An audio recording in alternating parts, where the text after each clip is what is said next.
question nazana ngo yangoyo. Est-ce que ko sepela lelo likama elingo yela yo? Misuno ezali ko mona yango te.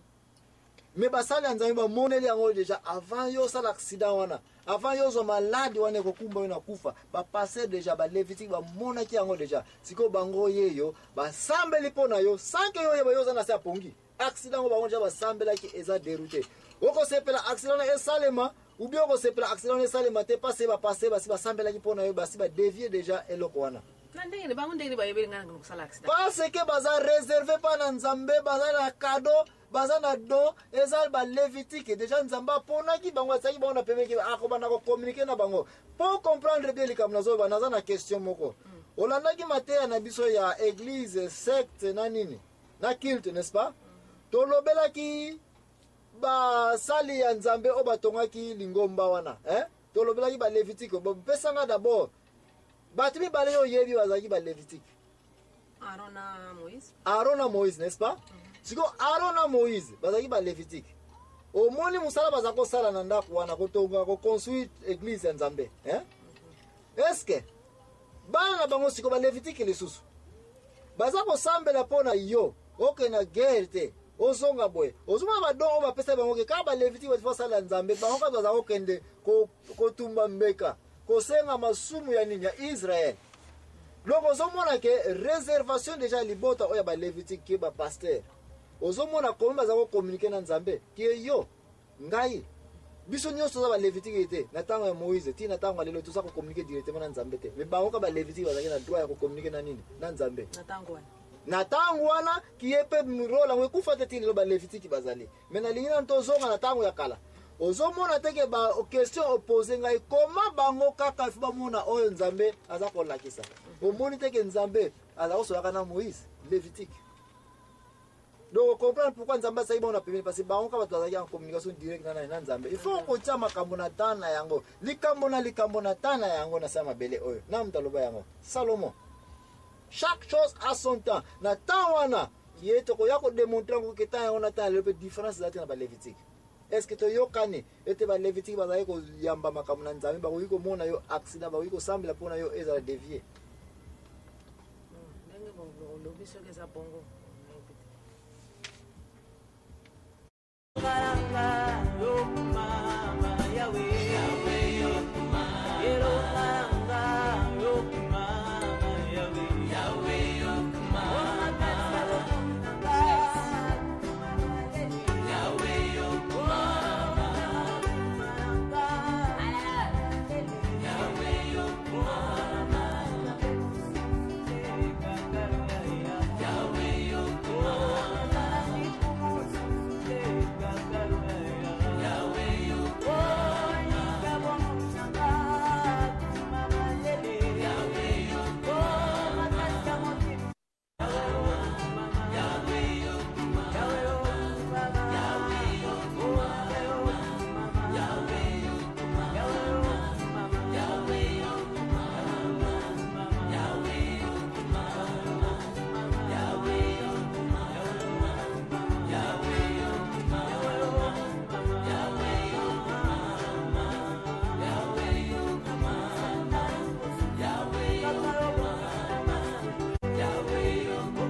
Donc oza convainquité. Tikana peso so exemple mususu ya ba Lévitique.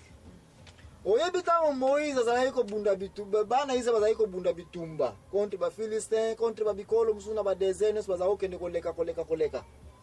Na tangu bana Israël pasapata 12 fois na guerre. Mwana mbali sauf bana basi bazali ko konte na ta Israël.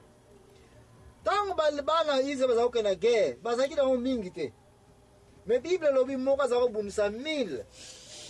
Simplement parce que soki Moïse atomboli maboko na likolo Israël eza koganye, n'est-ce pas?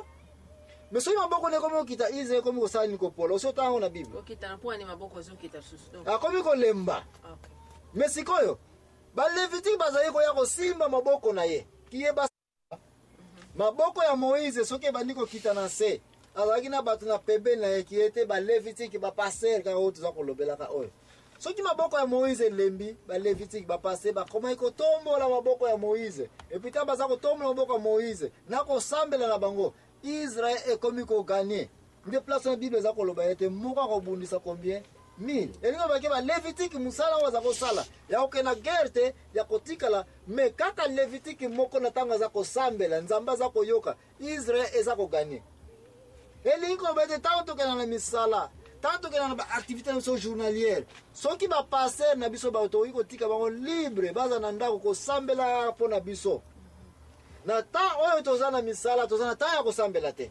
Nani yango azaka na temps ya kosambela ntango aza na bilanga na ntango aza na mosala ndenge wana aza komona ser na nga ete nzambe ayebi ke mutu akozala occupé na baactivité journalière akozala ya kolemba.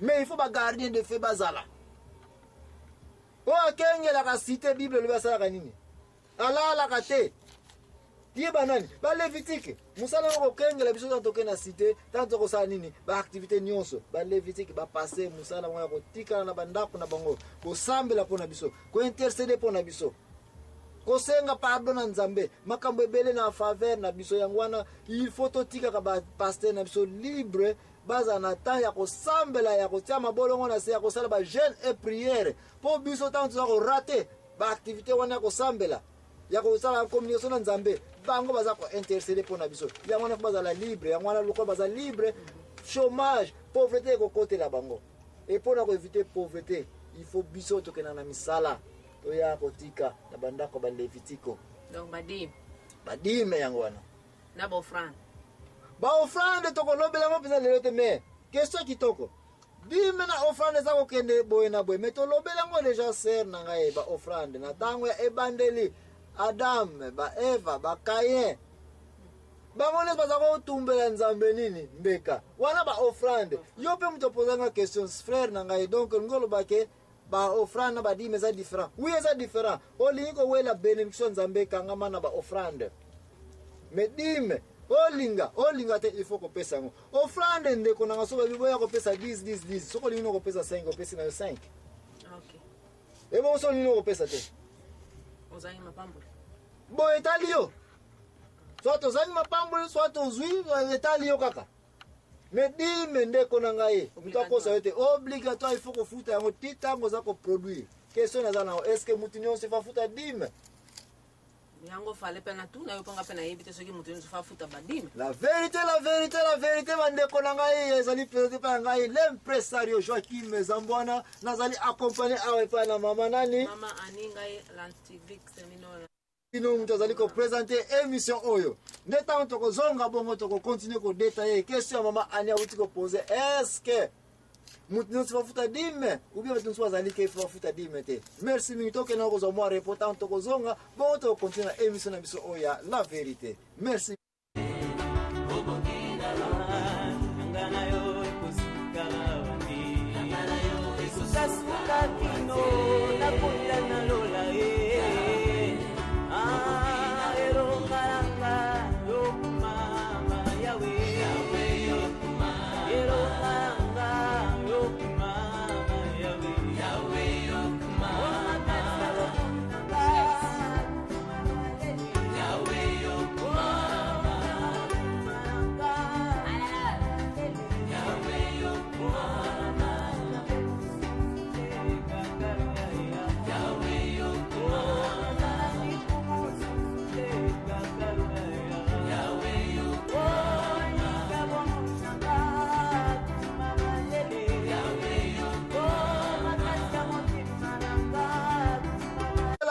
bandeko ezali présenté pa na ngai l'impresario Joachim Zambwana na mpoko elelo tozali kolobela dime bandeko na ngai ezali awa eloko oyo ezali kopesa toujours mwa basujet ya mike mwa badiscussion mpe ezalaka bamosusu babi dime bato eza obligatoire te bamosusu balobi ezali obligatoire bamosusu bazali eloko ya kala lelo na pokwa oyo tozali ko continuer ko détailler qu'est-ce qu'il fait dime et puis nazali accompagner awa na sœur na ngai mama Ani nazali ngai moko te sœur na ngai na banza na question ya ko poser awa yeah nalingaki na tuna eske dime o dime e mutu nyonso il faut afuta dime ou bien eza na bato nango faut bafuta dime to mutu nyonso aza na to ya kufuta dime.